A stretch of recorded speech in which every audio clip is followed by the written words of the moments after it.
राजस्थान, जहां हर कण में इतिहास गूंजता है, जहां हर घर में अपनापन बसा है, जहां हर दिल में अपनापन बसा है, जहां परंपराएं सांस लेती हैं, जहां संस्कृति रंगों में घुली है, जहां हर घर में सत्कार एक पहचान है, ऐसा हमारा राजस्थान है। इसी राजस्थान की संस्कृति में रचे बसे कार्यक्रम अलबेलो राजस्थान में आप सभी का अभिनंदन, स्वागत। मैं हूं आपके साथ प्रणय भारद्वाज और मैं हूं आपके साथ अर्पिता माथुर। प्रणय, आपने राजस्थान के पूरे परिदृश्य को जिस तरीके से इतनी खूबसूरत पंक्तियों में साकार किया है, तो मेरा भी अब मन कर रहा है कि राजस्थान के बारे में दो पंक्ति मैं भी बोलूं। जरूर कहिए। बिल्कुल। राजस्थान के कण कण, और मैं आपको बता दें, राजस्थान के कण कण में शौर्य और वीरता की पहचान है। राजस्थान के कण कण में शौर्य और वीरता की पहचान है। ऐसा प्राणों से प्यारा अलबेला हमारा राजस्थान है। तो इसी राजस्थान के परिदृश्य को साकार करते हुए और वीरता और ताकत की पहचान को देखते हुए आपको बता दें, आज का दिन भी काफी विशेष है। 27 फरवरी को हर साल राष्ट्रीय प्रोटीन दिवस मनाया जाता है। स्वास्थ्य और ताकत को ध्यान में रखते हुए लोगों को प्रोटीन के प्रति जागरूक करने के लिए और खाद्य पदार्थों में प्रोटीन का ज्यादा इस्तेमाल करने के लिए जागरूक करने के लिए इसी उद्देश्य से हर साल 27 फरवरी को राष्ट्रीय प्रोटीन दिवस भी मनाया जाता है। अच्छा अर्पिता, तो राष्ट्रीय प्रोटीन दिवस तो हम मना रहे हैं, आप ये बताइए कि प्रोटीन के लिए आप क्या लेती हैं? बिल्कुल, मैं तो प्रोटीन के लिए जो डाइट फॉलो करती हूँ ना, मैं चने ज़रूर खाती हूँ सुबह उठ के, योगा प्राणायाम और एक्सरसाइज भी करती हूँ, और साथ में मखाना वो फुल टू मैं उसको यूज़ करती हूँ। और साथ में दर्शकों से भी हम निवेदन करना चाहेंगे कि अपनी सेहत का ख्याल रखें और आप भी प्रोटीन का ज़्यादा से ज़्यादा इंटेक करें। हालांकि उम्र के हिसाब से किस तरीके से कितना प्रोटीन लेना चाहिए उसके बारे में आपको जानकारी होनी चाहिए, तो उसके बारे में ज़रूर विशेष तरीके से उसके बारे में पढ़िए, फिर ही प्रोटीन का उपयोग कीजिए। और प्रणय, क्योंकि इतनी ताकत और शौर्य और वीरता की बात हो रही है, तो आज आपको बता दें, क्योंकि हमारे जो आज के जो गेस्ट हैं, मेहमान हैं, वो पूरी तरीके से ताकत और वीरता के प्रतीक एक बेहतरीन उदाहरण भी है। लेकिन उससे पहले मैं आपको एक बात बता दूं प्रणय, क्योंकि भारत और भारतीय जो हमारी भारतीय लोग हैं, भारतीय यात्री है, उनकी जो जीवन धारा है वो क्या होती है?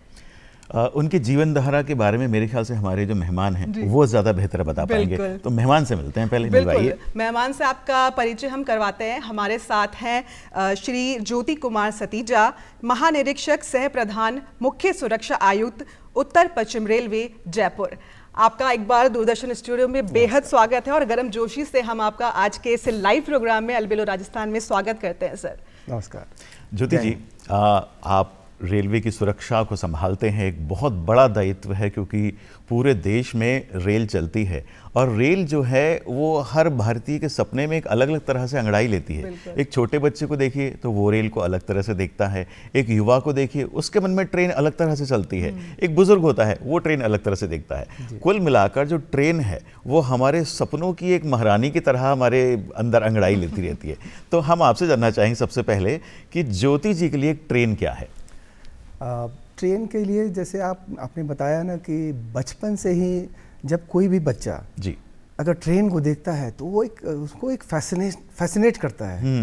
तो आपने देखा हो कि ये भारतीय रेल है ना, हमारे देश की जीवन धारा है, जीवन रेखा है। और ये कश्मीर से कन्याकुमारी हो, चाहे आसाम से लेकर गुजरात, ये चारों ओर इसका जाल बिछा हुआ है। और जो भारतीय रेल है प्रतिदिन करीबन 2 करोड़ यात्रियों को उनके गंतव्य स्थान तक पहुंचाता है। वाह वाह। अब 2 करोड़ लोगों को पहुंचाना है तो इसमें बहुत सारी उनकी एस्पिरेशंस, उनकी अपेक्षाएं होती हैं। बिल्कुल, हाँ। उस अपेक्षाओं को में उनकी सुविधाओं में उनमें सुरक्षा भी आती है। तो रेलवे सुरक्षा बल पूरे भारत में हर जगह रेलवे यात्रियों को सुरक्षा प्रदान करती है। तो ये हमारे लिए भी बहुत फख्र की बात होती है कि हम उनको सुरक्षित वहाँ पहुँचाते हैं। आपने जो 2 करोड़ की संख्या बताई ना सतीश जी, इसमें संख्या को और इजाफा करते हैं। 66 करोड़ लोगों ने हाल ही में प्रयागराज के महाकुंभ में डुबकी लगाई है और लोगों को उस गंतव्य तक पहुंचाने में रेलवे ने बड़ी भूमिका निभाई है। अलग अलग प्रांतों से रेल चली है और जितने भी प्रयागराज जाने वाले श्रद्धालु थे, जो भक्तगण थे, उन्हें वहां पहुंचाया गया है। तो इस बारे में आप क्या कहना चाहेंगे? किस तरह के इंतजाम थे कि इतनी जो कठिन यात्रा सोची जा रही थी वो बड़ी सुगमता से पूरी हुई है? मैं बताऊंगा कि महाकुंभ ये विश्व के लिए ये बहुत ही बड़ी उपलब्धि रही है, जिसमें 66 करोड़ लोगों ने अभी तक श्रद्धालुओं ने स्नान किया है। और भारतीय रेल ने पूरे इस महाकुंभ के लिए पूरे खासकर जो प्रयागराज है, जो उत्तर मध्य रेलवे और बाकी जहाँ की जो रेलवे हैं जहाँ से लोग आए हैं, इसकी बहुत अच्छी से योजना बनाई गई, कैसे ज़्यादा से ज़्यादा गाड़ियों का प्रचालन किया जाए, लोगों को सुविधाएं दी जाए और उनकी सुरक्षा व्यवस्था, जैसे कहाँ भीड़ होती है तो उसको कैसे मैनेज करना है, जैसे क्राउड मैनेजमेंट होता है, इसकी पूरी चर्चा की गई और पूरे मतलब रेल ने इसमें बहुत ही अच्छा अपनी भूमिका निभाई है, जो लोगों ने देखा भी है। हमारे उत्तर पश्चिम रेलवे में हमारे जितनी भी स्पेशल ट्रेन चली है, चाहे यहाँ से जितने भी श्रद्धालु लोग गए थे, उनकी रेलवे सुरक्षा बल जीआरपी के साथ मिलकर और सिविल पुलिस मिलके उन्होंने उनकी सारी सुरक्षा व्यवस्था की है। बिल्कुल सर, क्योंकि माना जाता है कि भारतीयों की जो है लाइफलाइन वो भारतीय रेलवे है और भारतीय रेलवे की लाइफलाइन जो है वो सुरक्षा बल यानी कि आरपीएफ को भी माना जाता है। तो आप आरपीएफ से बिलोंग करते हैं, काफ़ी अच्छा खासा लंबा अनुभव है आरपीएफ के साथ। आपकी शुरुआत कैसे हुई? अगर हम पर्सनल जाते हैं, थोड़ा सा आपके पिछले बैकग्राउंड के बारे में बात करते हैं, तो किस तरीके से आपकी शुरुआत हुई? जी, मैं बताना चाहूँगा कि मैं एक बहुत ही मध्यम वर्ग से हूँ और जब हम लोग पाकिस्तान जो अर्सवाइल मतलब जब हम लोग आज़ादी के समय, तो वहाँ से हमारे दादाजी और मेरे पापा उस समय बहुत 9 साल के थे, तो हम लोग पाकिस्तान से आए थे उस समय और ये बहुत ही मतलब हमारे दादाजी और पापा के लिए बहुत ही कठिन समय था। हम लोगों ने बहुत सारी तकलीफ़ें झेली और हम लोग अभी हम लोग बिहार में सेटल हैं, बट ये इससे हमारा राजस्थान से भी एक हमारा कनेक्शन है, बिकॉज जब हम लोग पहली बार आए थे मेरे दादाजी तो यहाँ पे एक अलवर में तिजारा जगह है, तो वहाँ पे सेटल हुए थे। बाद में हम लोग बिहार शिफ्ट हुए, तो हम लोग की ज़िंदगी बहुत ही तकलीफ़ और बहुत ही चैलेंजिंग थी। और मेरे माता पिता ने मुझे पढ़ाया और मेरा बैकग्राउंड है कि मैंने आईआईटी कानपुर से बीटेक किया है सिविल इंजीनियरिंग में और आज मैं रेलवे सुरक्षा बल में 98 बैच का हूँ, अधिकारी हूँ। मतलब एक समय तो आपने राजस्थान में गुजारा है ना, शुरुआत तो राजस्थान से है ना, तो ये जो राजस्थान में आप पले बढ़े, आगे बढ़े, तो राजस्थान ने किस तरह से आपको आकर्षित किया? क्या अच्छा लगा राजस्थान में? जब मैं यहाँ मेरी पहली पोस्टिंग राजस्थान में आई है, तो ये यहाँ की जो संस्कृति है, जो विरासत है, मतलब मैं तो इस देश के बहुत सारी जगह हर कोने में मैंने काम किया है। यहाँ की विरासत और संस्कृति मतलब अनमैचेबल है, मतलब इसकी तुलना करनी बहुत ही मुश्किल है। ऐसे तो संस्कृति हर जगह की अच्छी है, बट यहाँ थोड़ी सी मैंने डिफरेंट पाई है। यहाँ मैंने देखा कि देश विदेश के लोग, हर जगह के लोग यहाँ घूमने जरूर आते हैं और बड़े इसमें तल्लीन हो जाते हैं। मतलब ये बहुत ही मतलब रंग बिरंगी संस्कृति, कल्चर, खान-पान में आपको खान-पान में यहाँ बहुत ही अच्छा लगता है। हर तरह के खाना को मैं एंजॉय करता हूँ। मतलब यहाँ के लोग कि मैं शुक्रगुजार हूँ कि ऐसी अच्छी चीज़ें मुझे मौका मिला है जो मैंने इसको एंजॉय किया है। हम जब ट्रेन की बात करते हैं ज्योति जी, तो राजस्थान में जब कोई ट्रेन आती है, क्या आपकी कल्पना में ऐसी कोई रेल बनने वाली है या बन चुकी है जिसमें राजस्थान की संस्कृति हो पूरी ट्रेन के अंदर, और जो भी किसी और प्रदेश से वहाँ पे यात्री उसमें आया है तो वो संस्कृति को देखकर यूँ लगे कि वाह क्या बात है, हम राजस्थान की संस्कृति में इस ट्रेन में भी हैं और राजस्थान उतरने वाले हैं? ऐसे तो स्पेशल ट्रेन हमारे यहाँ चलती है, जैसे महाराजा है, लेकिन वो थोड़े से लिमिटेड लोगों के लिए होती है। बट अभी जो आपने देखा होगा कि रेलवे में बहुत सारे बदलाव आ रहे हैं, रीडेवलपमेंट का काम हो रहा है, तो अमृत भारत स्टेशनों में बदलाव आ रहे हैं। इनमें जो बदलाव लाए जा रहे हैं पूरे उत्तर पश्चिम रेलवे में यहाँ की संस्कृति और विरासत को इसमें स्वरूप दिया जा रहा है, जो आपको कुछ दिनों में बहुत जगह आपको दिख भी रहा होगा। ये स्वरूप और विरासत को जो लाना, ये बहुत ही बड़ी बात है। मतलब ये भारतीय रेल की एक नई पहचान मतलब उत्तर पश्चिम। आप बिल्कुल सही कह रहे हैं ज्योति जी। हमारे देश के माननीय प्रधानमंत्री महोदय नरेंद्र मोदी साहब की पहल पर न जाने कितने ही रेलवे स्टेशंस का पुनरुद्धार किया जा रहा है। उसको रेलवे स्टेशंस को जिस जगह पर वो हैं वहाँ की संस्कृति के अनुरूप ढाला जा रहा है। तो ये प्रधानमंत्री महोदय की बहुत अनुपम पहल है। और इस बारे में भी थोड़ा सा बताइए कि जो रेलवे स्टेशंस, मैंने भी कई जगह देखा राजस्थान के कई प्रांतों में घूमते हुए कि वहाँ एक नया आकार ले रहा है रेलवे स्टेशन और बड़ा खूबसूरत सा बन रहा है। जी जी, आपको भी आपने अगर देखा होगा कि जयपुर में चाहे गांधीनगर जयपुर हुआ, मतलब उत्तर पश्चिम रेलवे के मोस्टली जितने बड़े बड़े स्टेशन हैं, चाहे वो जोधपुर हो, फिर जो जैसलमेर हो, ये सारे में आपको संस्कृति, मतलब लोग जब आएंगे तो मतलब लोग कहते हैं ना कि कोई अगर चीज़ आपको बहुत अच्छी लगती है तो आपके मुख से वाव बच्चों के मुख से होता है, बट मैं ये आपको आश्वस्त करता हूँ कि बड़े लोग भी आएंगे तो आपको वाव की ये सुनने को मिलेगा। बिल्कुल सर, क्योंकि रेलवे सुरक्षा बल जो है पूरी तरीके से रेलवे की सुरक्षा के लिए मुस्तैद रहती है, तैनात रहती है। अगर सुरक्षा की हम बात करते हैं तो रेलवे की सुरक्षा एक बहुत बड़ा मुद्दा भी माना जाता है। ऐसे में यात्रियों की सुरक्षा के लिए उत्तर पश्चिम रेलवे की तरफ से क्या कुछ महत्वपूर्ण कदम उठाए गए हैं अभी तक और क्या उठाए जा रहे हैं?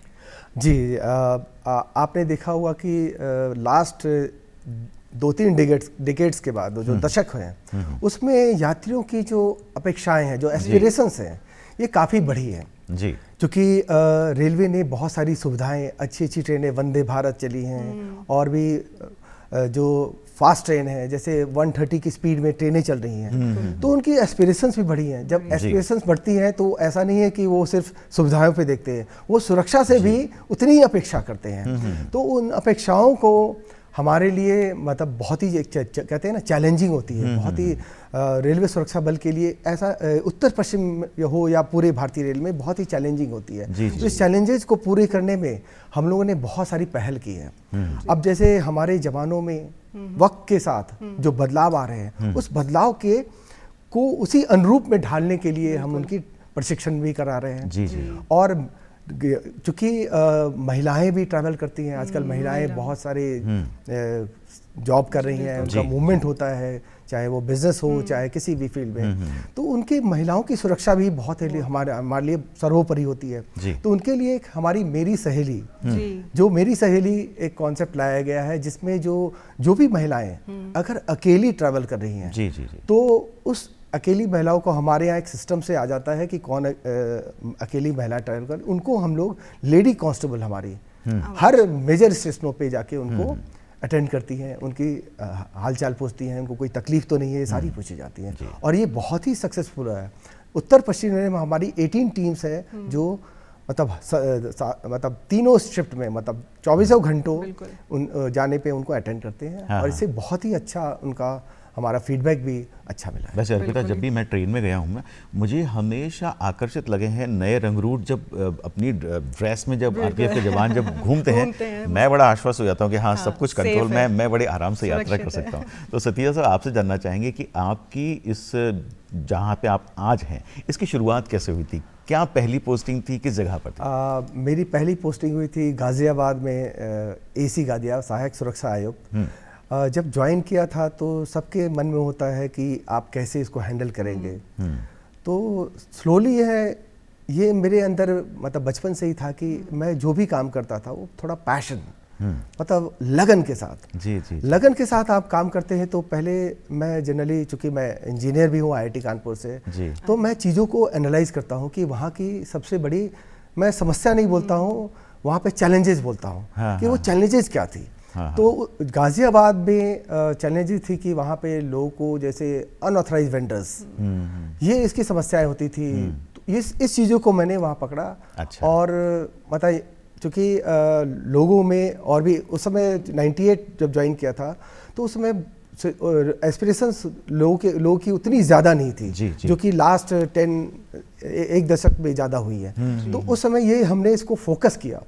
फिर हमने जो आसाम में है लमडिंग एक डिवीज़न है, जो कि उस समय आतंकवादियों से बड़ा अफेक्टेड रहा है, तो वहाँ पे भी काम करने का थोड़ा सा अनुभव थोड़ा अलग ही था। वहाँ हमारे जवानों में दो बार इंसिडेंट हुआ। मेरे ज्वाइन करने से पहले वहाँ पे एक घटना हो गई थी जिसमें हमारे 9 लोग की डेथ हो गई थी एम्बुश में। तो जब मैं ज्वाइन किया तो हमने उसको एनालाइज भी किया कि ऐसी घटनाओं को कैसे पुनरावृत्ति ना हो सके। तो हमने बहुत सारे मेजर्स लिए, जिसके कारण मैं वहाँ 2 साल रहा, वहाँ पे कोई भी इस तरह की कोई घटना नहीं हुई। अरे वाह! तो ये हमारे लिए बहुत ही सेटिस्फाइंग होता है। और मैंने देश के कोने कोने में काम किया है, मैंने साउथ में भी काम किया, वहाँ का भी कल्चर, वहाँ के लोगों की, सब हमारे जो जवानों की भी जो थी वो थोड़ी व्यूज़ अलग होते थे, उनके सोच अलग होती थी। तो हमने कोशिश करी है कि हमने उनके मोटिवेट करके उनको उनकी सोच में सकारात्मकता लाए, ताकि वो यात्रियों को और अच्छे ढंग से कैटर कर सके। ये जो सतीजा जी जो बता रहे हैं ना अर्पिता, इनकी आपके जो जितना भी आपने बताया उसको 3 शब्दों में अगर समेटें तो पैशन विद पर्सन, ये जो आपकी लाइन है ना, ये बड़ी इसमें सार्थक बैठती है। बिल्कुल जी जी जी। हाँ। मैं जब नागपुर में पोस्टेड था, जब आई वाज सीनियर डीएससी, तो वहाँ पे जब हमने लोगों को देखा कि अगर, चूँकि जो पुलिसिंग होती है ना, पुलिसिंग हम लोग जनरली किससे डील करते हैं, मतलब क्रिमिनल से। तो अगर क्रिमिनल से और नेगेटिविटी बढ़ती है, तो मेरी सोच पे आया कि अगर इनको नेगेटिविटी बढ़ेगी तो क्या होगा, उनकी पर्सनालिटी। हाँ। और लोगों से जैसे कभी स्टार्टिंग में देखा जाता था कि उनका बिहेवियर, हाँ, मतलब यात्रियों के प्रति थोड़ा सा उदासीन रहता था, बिकॉज नेगेटिविटी अगर अंदर भरी है तो मैंने इसको क्या किया, इस नेगेटिविटी को पॉजिटिविटी की तरफ उनके माइंड में डाला। तो पॉजिटिविटी आने के लिए क्या कहते हैं कि एक प्रिंसिपल है कि आप अगर अच्छी चीजें आप भरते जाओ किसी में, तो ऑटोमेटिकली वो भर जाएगा इतना कि आपके अंदर से पॉजिटिविटी निकलती रहेगी। तो इसी प्रिंसिपल पे मैंने अभी तक लास्ट 27 साल में करीबन काम किया है और इसका बहुत ही अच्छा रिजल्ट हुआ है। तो मैंने अच्छे कार्यों की, कहते हैं ना, लोगों में अच्छे कार्य करने की लत लगा दी है। और लत लग जाती है तो आपको इसका रिजल्ट, जैसे आपने बोला कि उनको अच्छा लगता है। तो इसमें बदलाव जो रेलवे सुरक्षा बल का पूरे इंडिया में बहुत ही अच्छा जो इमेज बिल्डिंग बनी है, तो इमेज बिल्डिंग जो बन रही है वो सब हमारे सभी, ऐसा नहीं है कि ये मेरा खुद का है, हमारे जितने भी अधिकारी हैं रेलवे सुरक्षा, जितने भी हमारे स्टाफ है फील्ड पर के, सब ने एक साथ एज ए टीम काम किया है, जिसका आज हमें रिजल्ट। बिल्कुल प्रणय जी, क्योंकि सर की पर्सनालिटी इतनी डायनेमिक है और सर बहुत बच्चों से लेके बड़ों तक के भी फेवरेट हैं। और बात करें सर आपकी डाइट की, अगर डाइट चार्ट की फॉलो की, क्योंकि आपका एक कोड भी मेंशन है कि 50% जो है तेल की खपत कम कर रहे हैं आप स्टाफ में, और आपके जो ऑफिसर्स हैं उसके पीछे क्या रीजन रहा है सर? जी जी, देखिए, आपने देखा होगा कि पब्लिक का परसेप्शन क्या होता है। जब कोई यूनिफॉर्म पर्सन को देखता है तो वो चाहता है, वो अपने आप कैसा है वो नहीं है, बट वो सामने वाले को यूनिफॉर्म में देखता है। तो उसकी बड़ी चाहत होती है कि ये बड़ा फिट हो, बिकॉज वो कंपेयर करते हैं पश्चिम देशों के वहाँ की सिक्योरिटी से, कि वो वैसे सिक्योरिटी वाले पर्सनल हमारे देश में भी हो। तो अगर आप फिट होंगे, अगर आप ज़्यादा मोटे हैं, तो मतलब उनका मुरझा जाता है लोगों का चेहरा, अरे ये कैसी फोर्स है। तो ये हमारे माइंड में था कि नहीं, इस फोर्स को हम एक फिट फोर्स बनाएंगे। और हमारे माननीय प्रधानमंत्री जी ने भी कहा है कि हम फिट तो बिल्कुल सही कहा है। हाँ, फिट इंडिया का जो कैंपेन चलाया गया, तो उसी में हम लोगों ने कहा कि चूंकि और एक और समस्या आती थी कि हमारे जवानों अपने जानकारी नहीं होती थी अपने स्वास्थ्य के प्रति। तो उनके क्या होते थे, बहुत सारे डिजीजेज हो जाते हैं जब एज हो जाता है 55+, तो उनको शुगर, हार्ट की समस्याएं होती है। बहुत सारे हमारे हार्ट के इसके कारण डेथ भी हुई है। तो ये हमारे माइंड में जब हम डेटा के एनालिसिस करते थे, तो इस डेटा के एनालिसिस पे हमने सोचा कि नहीं, ये अब हमारे जवानों में भी इनको आत्मसात करना है। ये जो भावनाएं आनी है कि स्वास्थ्य के प्रति आपको अपना ये भावना को और जागृत करना है। तो इसमें जो ऑयल का कंजम्पशन है, मुझे बहुत खुशी होती है जब मैं यहाँ उत्तर पश्चिम रेलवे में ज्वाइन किया था 2023 जुलाई में, तो मैं जब लोगों से, अपने जवानों से चर्चा करता था सुरक्षा सम्मेलन के माध्यम से, तो लोगों की मैंने यहाँ डाइट प्लान देखा, तो यहाँ ऑयल कंजम्पशन बहुत ज़्यादा था। अच्छा। तो स्लोली इसका मैंने सोचा कि चलो इनको कैसे मोटिवेट करूँ। तो ये जवान के जो हमारे बैरक्स में रहते, तो वहाँ पे तो हमने कम कराया उनको मोटिवेट करके। हमने इनसे ये भी रिक्वेस्ट किया कि आप अपने घरों में भी 50% जो जितना ऑयल को कम करें। तो हमने कहा आप अपने धर्मपत्नी से जरूर पूछ लेंगे, अपने बच्चों से जरूर पूछें। तो उनको ये आइडिया बहुत ही अच्छा लगा, और मुझे गर्व है कि आज हमारे मोस्ट ऑफ द 95% लोग इस ऑयल कंजम्पशन को अपने घरों में भी कम कर लिया है। ज्योति जी, ये जो हमारा राजस्थान है ना, इसकी पहचान है थोड़ा चटपटा खाना, थोड़ा सा तेल का खाना, क्योंकि यहाँ की आबो हवा, यहाँ का पानी ऐसा है कि वो उस चीज़ को वो डाइजेस्ट कर भी देता है, इसलिए हम थोड़ा चटपटा खाना पसंद करते हैं क्योंकि राजस्थान के हैं। लेकिन अभी अभी आपने अपनी बातचीत में वेंडर्स का जिक्र किया जो रेलवे प्लेटफॉर्म पर खाना बेचते हैं और ट्रेन में भी खाना सप्लाई होता है, क्या इस पर भी सुरक्षा की दृष्टि से आपकी नज़र रहती है? जी जी, देखिए रेलवे में 2 सिस्टम होता है, मतलब एक तो हमारे यहाँ जो वाणिज्य विभाग होता है, कमर्शियल डिपार्टमेंट, वो मतलब इनको लाइसेंसिंग देते हैं। बट बहुत सारे, चूँकि रेलवे जो सिस्टम है ये बहुत पोरस है, मतलब हर जगह से छोटी छोटे स्टेशनों पे भी खुला है। तो ये पोरस होता है, और जो अनऑथराइज वेंडर है, मैं जो अनऑथराइज वेंडर की बात करता हूँ, इस पे अंकुश लगाया जाता है ताकि यात्रियों की सेहत से खिलवाड़ ना हो सके। तो ये हमारा मकसद होता है कि इस पे हमारी अंकुश लगे। तो इस पे हम लोग कार्रवाई भी करते हैं। हमारे रेलवे एक्ट अधिनियम है 144, उसके तहत हम लोग कार्रवाई भी करते रहते हैं। जी जी बिल्कुल, क्योंकि सर सतीजा जी, क्योंकि ब्लड डोनेशन भी आपने 52 बार ब्लड डोनेशन करना एक बहुत बड़ा समाज सेवी काम भी है, तो इसके बारे में आप क्या सोचते हैं और किस तरीके से प्रेरणा देते हैं जो आने वाले युवा हैं और उनको इस चीज़ के लिए?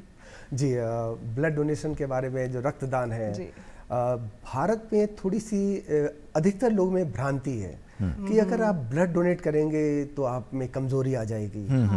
ये बहुत भ्रांति है। और खासकर मतलब उनको लगता है कि ब्लड डोनेशन हम सिर्फ अपनों के लिए करें। तो ये सोच हमारी बहुत पहले से थी कि नहीं, ये बदलाव करना चाहिए।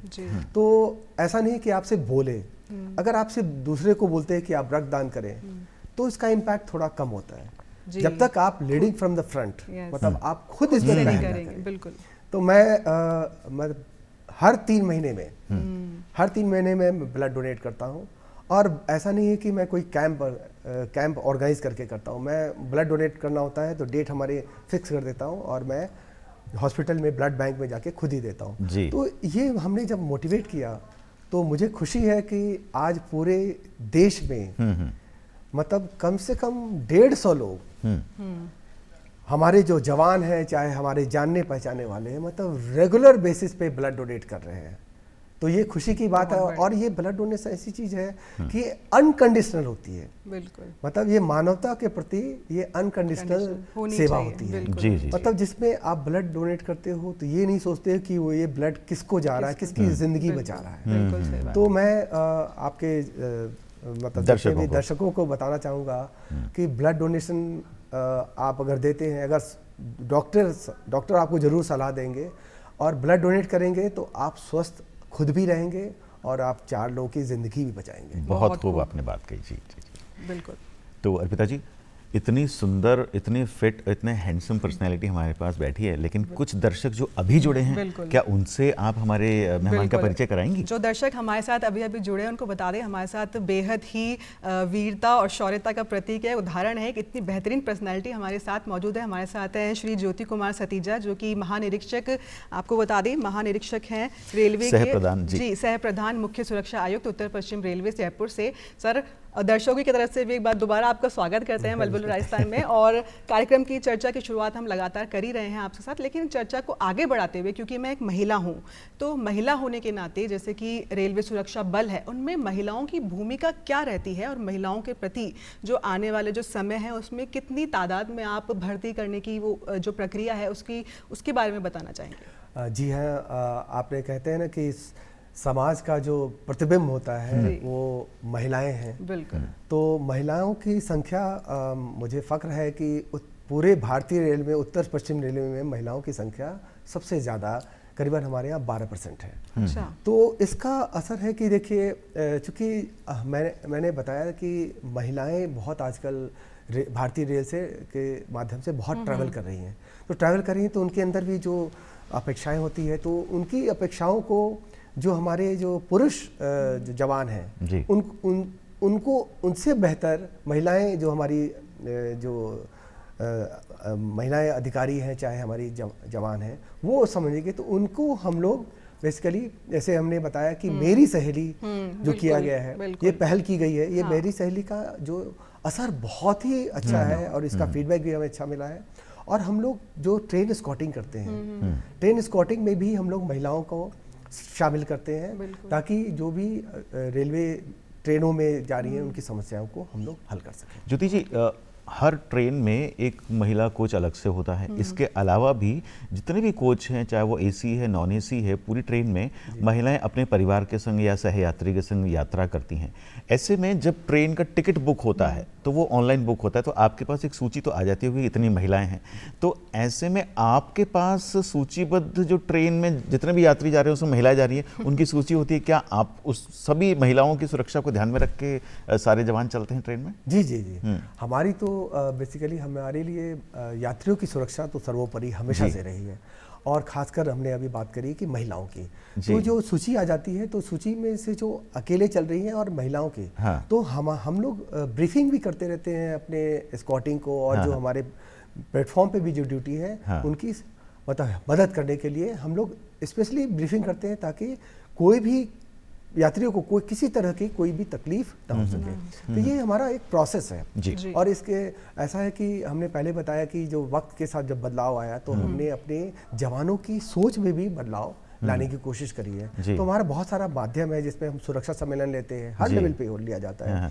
हमारे वरिष्ठ मंडल सुरक्षा आयुक्त जो कि डिवीजनों में है, वहाँ पे भी वो लोग लेते रहते हैं। और मैं आपको बताना चाहूँगा कि उत्तर पश्चिम रेलवे में हमारी जो वरिष्ठ मंडल सुरक्षा आयुक्त जयपुर है, वो भी एक महिला है। जी जी जी, क्योंकि ये हमारे लिए फक्र की बात है। बिल्कुल सतीजा जी, क्योंकि ये बात कर रहे हैं रेलवे की, तो रेलवे में जैसे एक आम नागरिक होने के नाते, एक आम यात्री होने के नाते एक सबसे बड़ा भय बना रहता है चोरी डकैती का, तो उसको लेकर क्या कुछ प्रयास किए जा रहे हैं उत्तर पश्चिम रेलवे की तरफ से? और इसके अलावा जैसे मानव तस्करी सबसे बड़ा मुद्दा ये माना जाता है रेलवे की तरफ से भी, तो उसको लेकर आपकी तरफ से एक ऑपरेशन आहट भी शुरू किया गया है, उसके बारे में भी हम जानना चाहेंगे। जी जी, यात्रियों की सुरक्षा में होता है कि यहाँ की उनकी सामानों की चोरियाँ हो जाती हैं कुछ, बट और बाकी जैसे डकैती हुई या इस तरह की घटनाएं मतलब उत्तर पश्चिम रेलवे में बहुत कम है।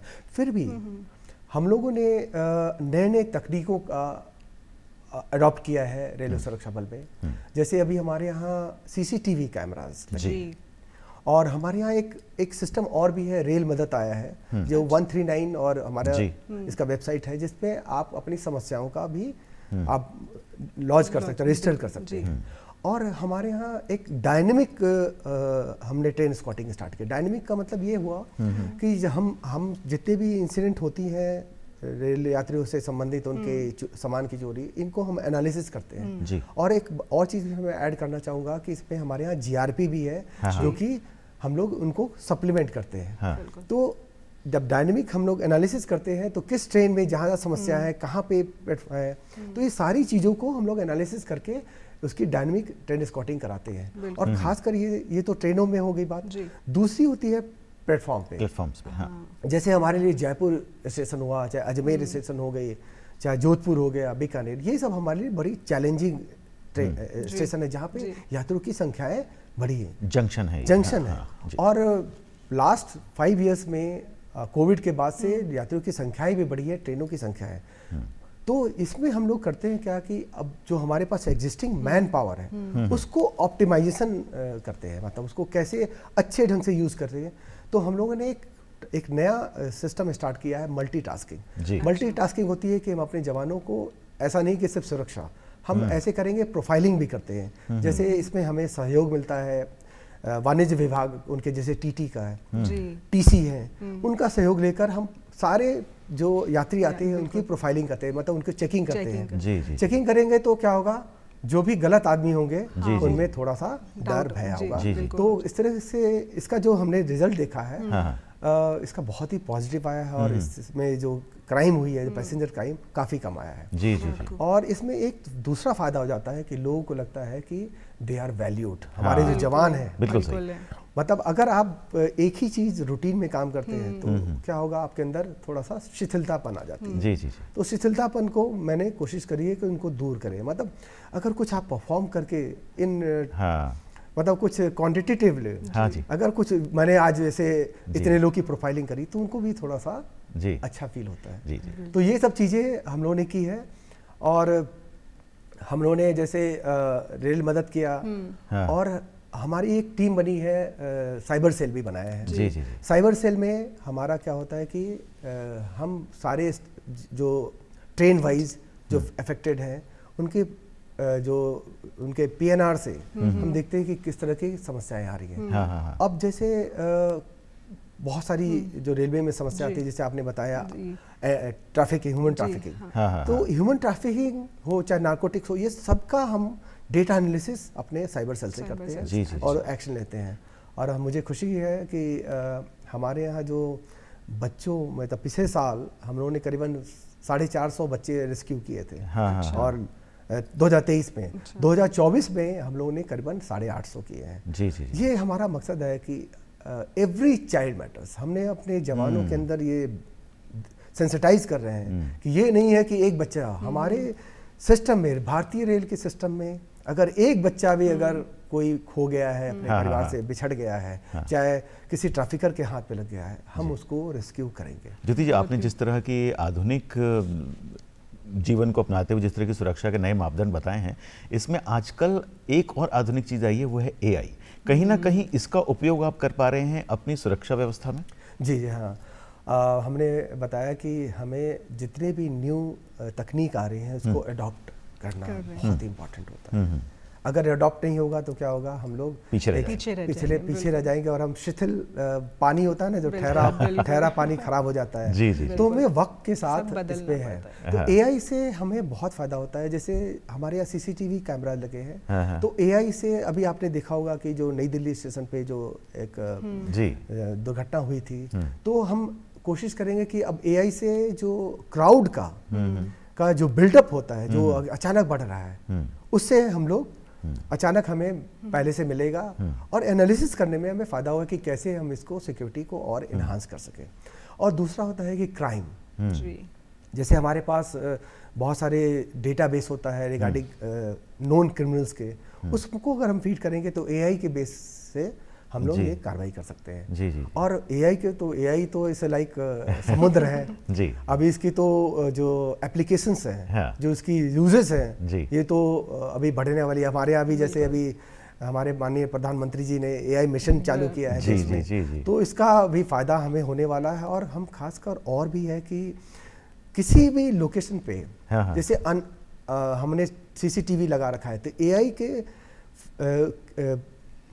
इसके कारण हम लोग जैसे डिस्टेंट लोकेशन पे भी हम उसकी एनालिसिस और वहाँ पे प्रिवेंटिव मेजर्स भी ले सकते हैं। आपकी बात को सुनकर लगता है अर्पिता कि सतिया साहब बड़े बिजी रहते हैं और पूरे, मुझे लगता है 24 घंटे आप बिल्कुल आंखें गड़ाए रहते होंगे कहाँ पर क्या चल रहा है।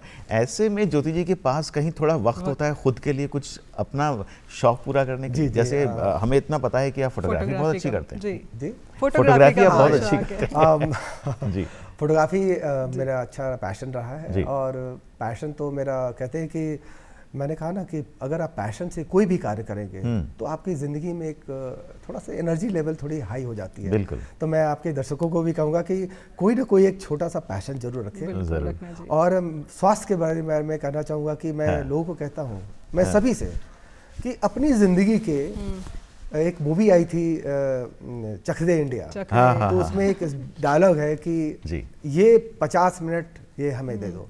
तो मैं कहता हूँ कि अपनी ज़िंदगी के 45 मिनट्स आप अपने लिए, चाहे आप योगा करें, चाहे एक्सरसाइज करें, जिम जाए, जैसे भी जाए, जैसे आपको डॉक्टर सलाह देता है, आप जरूर करें, वॉक करें, रनिंग करें, बट 45 मिनट्स अपने लिए जरूर दें। क्या कभी ऐसा हो पाता है ज्योति जी कि आप बड़े फ्री होकर अपने घर पे आराम कर रहे हैं और अपने घर के साथ वक्त बिता रहे हैं, लेकिन अचानक फ़ोन आता है कि आपकी ज़रूरत है और आपको भागना पड़ता है? नहीं, तो हमारे लिए देखिए, हम लोग बड़े वाटर टाइट कंपार्टमेंट में काम करते हैं। प्रोफेशनल लाइफ होती है, पर्सनल लाइफ होती है, लेकिन जो कि हमारे लिए है कि देश सर्वोपरि होता है, मतलब राष्ट्र प्रथम, राष्ट्र सदैव। ये हमने बहुत बचपन से ही ये सीखा हुआ है। जब हमने होश संभाला है तो देश के प्रति ही हमने काम किया है। हमारे लिए जो अपने पर्सनल चीज़ें होती है, हम ये नहीं कर रहे हैं कि उसको हम नेग्लेक्ट करते हैं, बट जब देश की बात होती है, सेवा, तो उसमें हम हमेशा। प्रणीत जी, क्योंकि अपन ने पर्सनल लाइफ की बात करी है कि कई सी सिचुएशन आ जाती है और भागना पड़ता है सत्या जी को, लेकिन अगर रेलवे सुरक्षा की बात करें तो वहाँ पे भी आपातकालीन स्थितियाँ काफ़ी होती है, कई दुर्घटना होती है रेलवे, तो उस समय उस स्थिति से निपटने के लिए आप क्या प्रयास करते हैं और कौन कौन से ऐसे इक्विपमेंट्स होते हैं जिनके जरिए आप जो उस स्थिति से निपट सकते हैं?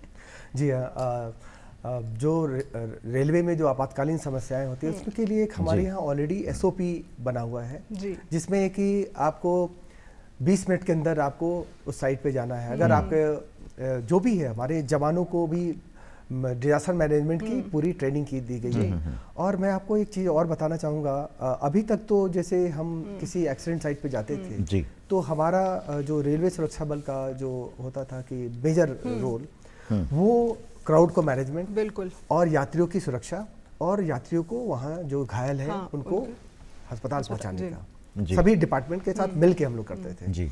और वहाँ को कॉर्डन ऑफ भी करते थे ताकि जो ऑनलुकर्स है वहाँ उसको डिस्टर्ब ना करें उनके जो भी। अब एक और हम बताना चाहेंगे कि उत्तर पश्चिम रेलवे में रेलवे सुरक्षा बल को एक नया एक टास्क दिया गया है जिसको हम लोगों ने सक्सेसफुली कंप्लीट किया है, जिसमें रेल रक्षक दल है। बिल्कुल। रेल रक्षक दल ऐसा है कि जिसमें हमारे मैकेनिकल डिपार्टमेंट का एक और आरपीएफ के 5 जवान की एक टीम हमने उत्तर पश्चिम रेलवे के 4 डिवीजन में बनाई है, जिसमें बांदीकुई, उदयपुर, मेड़ता रोड और लालगढ़ में बनाई है। और इसमें एक हमारी गाड़ी है, एक जो सेल्फ सफिशिएंट व्हीकल है, जिसके अंदर या मतलब जितने भी जो दुर्घटनाओं से संबंधित उसको रेस्क्यू करने के लिए जो जो इक्विपमेंट्स होते हैं, कटिंग मशीन हो, ऑटोमेटिक कटिंग मशीन, वो सारे इक्विपमेंट्स हैं और ये दे आर हाईली ट्रेन्ड। बिल्कुल। और अभी जस्ट एक दुर्घटना हुई थी सिविल एरिया में भी, उसमें भी हमारे रेल रक्षक दल ने अपना हेल्प दिया था। तो ये हमारे लिए फख्र की बात है कि रेल रक्षक दल जो लास्ट ईयर 15 अगस्त को चालू हुआ था और इसका अच्छा रिजल्ट आ रहा है। वैसे अर्पिता, मैं कई बार जब प्लेटफॉर्म पे गया हूँ किसी ट्रेन में यात्रा करने के लिए, उससे पहले कई बार कुछ यात्री ऐसे मिले जिनकी सहायता करने में मुझे बड़ा आनंद आया और आत्मा को बड़ी संतुष्टि महसूस हुई कि मैंने उनकी सहायता की। तो ज्योति जी, क्या आप अपनी सुरक्षा व्यवस्था में आम जनता को शामिल करते हैं? हाँ, आम जनता पे मुझे हम लोग एक फॉलो करते हैं एक सिस्टम को। जनरली लोगों के दिमाग में होता है कि सुरक्षा मतलब यूनिफॉर्म पर्सन ही जी। मतलब वो अपेक्षाएं रखने लग जाती है कि कोई समस्या आएगी तो मतलब वर्दीधारी आदमी हमें हमारी समस्याओं को सॉल्व करेगा। तो मैं इसमें थोड़ा सा सभी लोगों से बताना चाहूँगा कि थोड़ा सा इसमें अपनी सोच को थोड़ा सा बदलाव लाने की ज़रूरत है। ये बदलाव ये है कि जो सुरक्षा होती है ये देश के सभी नागरिकों की जिम्मेदारी होनी चाहिए। बहुत सही। ये अगर होगा तो हम जो वर्दीधारी हैं, मतलब हमें आप हनुमान ना समझे, ऐसा नहीं है कि हम उड़ के पहुंचेंगे, हमारे भी लिमिटेशंस होते हैं। हाँ, बट हमारी कोशिश होती है कि हम यात्रियों की सुरक्षा दें। तो मतलब आम नागरिक को भी हम लोग मतलब उनको अपने सिस्टम में लाते हैं, उनकी हेल्प लेते हैं, जैसे उनके इंटेलिजेंस कलेक्शन में भी आता है हमारे। इससे बहुत ही फायदा हुआ है कि हम अपनी सुरक्षा तंत्र को और मजबूत कर सके हैं और यात्रियों की सुरक्षा को अच्छे ढंग से मतलब आम नागरिक को भी जागरूक होना बेहद जरूरी है। बिल्कुल, क्योंकि सरकार की तरफ से निरंतर प्रयास किए जा रहे हैं रेलवे के लिए। तो हाल ही में रेल मंत्री अश्विनी वैष्णव जी ने भी जो कि है बुलेट ट्रेन का जो एक ट्रायल है उसका प्रयास किया है, तो उसके बारे में सर आप क्या विचार रखते हैं? बहुत अच्छी बात है। कहते हैं ना कि गति आती है तो गति सिर्फ ट्रेनों में नहीं आती है, लोगों की सोच में भी आती है। बहुत सही, बहुत सही। और सोच अगर अच्छी आती है तो जो हमारा जो देश, जो हमारे माननीय प्रधानमंत्री जी ने जो विकसित भारत की जो परिकल्पना की है 2047 तक, ये गति से ही आ सकती है जी। तो ये गति जो आएगी ये बहुत ही अच्छी बात है। ये हमारे लिए से देश के नागरिकों के लिए फख्र की बात है कि गति को मतलब रेलवे में लाया जा रहा है ताकि यात्रियों को कम से कम समय में उनके गंतव्य तक पहुंचाए। और हमने कहा ना कि गति सोच को बदलती है, तो ये सोच जब बदलेगी तो आप देखेंगे कि जो भी छोटी मोटी समस्याएं होती है, जो सामाजिक व्यवस्था में जो बदलाव आना है, ये लोगों की सोच में जो गति आएगी उसके रिजल्ट के कारण हम विकसित भारत के सपने को साकार कर पाएंगे। ज्योति जी, आप अनेक सम्मान से विभूषित हैं, कहीं आपको लगता है कि एक उपलब्धि ऐसी है जो दूर खड़ी है मुझसे, मुझे वहां तक पहुंचना है? देखिए, उपलब्धि हमारे लिए सबसे बड़ी है कि हमारे जितने भी यात्री हैं वो खुश रहें, अपने गंतव्य पर पहुंचे और हमारे जवान फिट रहें, उनको कोई तकलीफ ना हो। ये हमारे बट ये जो हम काम करते हैं ये हमारी टीम वर्क होती है, हमारी टीम की जो परफॉर्मेंस होती है। बट ये है कि जैसा आपने बताया कि ऐसा मतलब मैं कोई प्लान नहीं करता हूँ बट अगर हम भारत सरकार रेलवे भारतीय रेल प्रशासन अगर समझता है तो हमें मिला भी है। भारतीय पुलिस पदक मेट्रोइज सर्विस से मुझे 2019 में भी नवाजा गया है और CRB अवार्ड भी मुझे मिला हुआ है और डीजी इंसिग्निया मुझे 3 बार मिला है। तो ये हमारे लिए, हमारे परिवार के लिए भी फख्र की बात है और ये हमें मोटिवेट भी करता है कि और हम अच्छे से हम काम कर सकते हैं। बिल्कुल सतीजा जी, क्योंकि युवाओं के लिए आप एक बेहतरीन प्रेरणा स्रोत हैं। अगर रेलवे पुलिस बल सुरक्षा की बात करते हैं, RPF की अपन बात करते हैं, तो युवाओं के लिए किस तरीके से वहाँ पे जो है द्वार खुले हुए हैं और किस तरीके से प्रशिक्षण दिया जाता है RPF में? RPF में मतलब प्रशिक्षण का हमारे यहाँ बहुत सारे ट्रेनिंग सेंटर्स हैं जी। जैसे नई नई तकनीकें आती हैं तो नई नई तकनीकों को हम लोग अपने ट्रेनिंग कैरिकुलम का पार्ट बनाते हैं ताकि हमारे जवान उससे वाकिफ हो सके। अच्छा। ये हमारा एक फर्स्ट प्रोसेस होता है। दूसरा है कि जैसे कि आपको ट्रेन में दुर्घटनाएं होती है तो डिजास्टर से संबंधित हम लोग उनको बताते हैं। और आजकल तो आपने अभी बात भी करी है कि AI है। तो ये सब जो आई है, AI है, CCTV और जो अभी जो हमारे पूरे भारत रेलवे में जो नए नए स्टेशनों का पुनर्निर्माण और पुनरुद्धार किया जा रहा है उसमें CCTV और जितने भी मॉडर्न गैजेट्स ये सब भी बहुत ही इम्पोर्टेंट होने वाला है। तो इसमें हमारे जवानों को भी स्पेसिफिक ट्रेनिंग कराई जाती है। और एक चीज़ आपने देखा होगा कि स्वास्थ्य ऐसा नहीं होता कि शारीरिक है, ये मानसिक भी होता है। तो बहुत सारे इंसिडेंट हुए हैं जहाँ पे लोगों ने बहुत फोर्सेज में ज़्यादा, हमारे यहाँ तो रेलवे सुरक्षा बल में थोड़ी कम है, जहाँ लोग सुसाइड भी कर लेते हैं।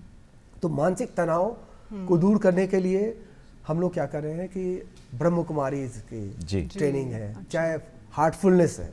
तो ये सब जो ट्रेनिंग जो उनकी मानसिक तनाव को दूर करने के लिए ये सब की जा रही है, तो इसका भी बहुत ही अच्छा रिजल्ट मिला है। मेरे ख्याल से जो त्योहार आते हैं उस वक्त रेल में थोड़ी भीड़ बढ़ जाती है तो मानसिक तनाव थोड़ा वहाँ बढ़ जाता है। नहीं, बट हमने उनको कहा है कि मतलब अपने जवानों को कि आप इसको तनाव की तरह ना देखें। अच्छा।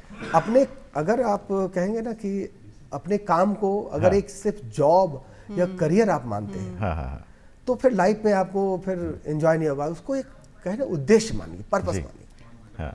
तो पर्पस मानेंगे तो लाइफ में कहेंगे ना कि नई एनर्जी आपके अंदर भरती रहेगी। आज मुझे इतने लोगों की सेवा करनी है। तो ये तनाव हमने इसको एक अजय उद्देश्य मानते हैं और उनकी सेवा करते हैं। जितने सम्मान आपने बताया कि आपको मिले, अर्पिता सतीजा साहब को सम्मान मिले, मेरे ख्याल से एक सम्मान सबसे बड़ा होता है जब कोई व्यक्ति, विशेषकर कोई बूढ़ा व्यक्ति आपसे आके बोले कि बेटा आपने हमारी बहुत मदद की, जुग जुग जियो। जी जी जी, मैं ये तो हमारे लिए बहुत ही, इससे बड़ा सम्मान तो हमारे लिए हो ही नहीं सकता, हमारी टीम के लिए नहीं हो सकता है। और ऐसे से हम लोगों ने देखे भी हैं। एक मैं आपको वाकया शेयर करना चाहूँगा। हम लोग थोड़ा सा कुछ नए नए प्रयोग करते रहते हैं, नई नई चीज़ें, इनोवेशंस, क्रिएटिविटी करते हैं ताकि बदलाव आ सके। तो अभी हम लोग जैसे कुछ त्यौहार होते हैं हर में, तो त्योहारों में हम लोग कहते हैं कि बच्चों को हम बलून डिस्ट्रीब्यूट करते हैं। तो बलून में जैसे आपने देखा होगा बचपन में अगर आपके यहाँ बच्चे थोड़ी बदमाशी करते हैं तो आप लोग क्या बोलते हैं? बदमाशी करोगे तो पुलिस को बुला लेंगे। ये आपने देखा भी होगा। तो ये बच्चों के अंदर थोड़ा सा पुलिस के प्रति थोड़ा सा डर या थोड़ा भय आ जाता है। तो एक बार जब हम लोग बलून बांट रहे थे तो एक बच्चे ने अपने पापा से कहा कि आप तो बोलते थे पुलिस वाले तो अच्छे नहीं होते, ये तो बलून बांट रहे हैं। तो वो हमें बड़ा touching, it was a touching feeling for all of us कि ये देखिए बदलाव तो आता है। तो ये सब चीज़ें हमारे लिए बहुत ही मतलब सेटिस्फाइंग होता है। लोगों के कि जो इस तरह की भावनाएं रेलवे सुरक्षा बल और पुलिस के प्रति होती है, चाहे वर्दीधारी, तो ये सब बहुत ही हमारे लिए फख्र। बिल्कुल सतीजा जी, क्योंकि बिल्कुल सतीजा जी, क्योंकि अभी युवाओं का ही समय चल रहा है, युवा देश है भारत, और हाल ही में जब मार्च में एग्जाम भी आ रहे हैं RPF के, तो मैं चाहूँगी कि हमारे जो युवा आपको देख रहे हैं, जो दर्शक आपको देख रहे हैं, उनको कुछ आप टिप्स दें ताकि वो किस तरीके से अपने आप को बेहतरीन बनाए और रेलवे के प्रति जो भी उनके विचार है, उनके कर्म है, उसके प्रति किस तरीके से वो जागरूक हों।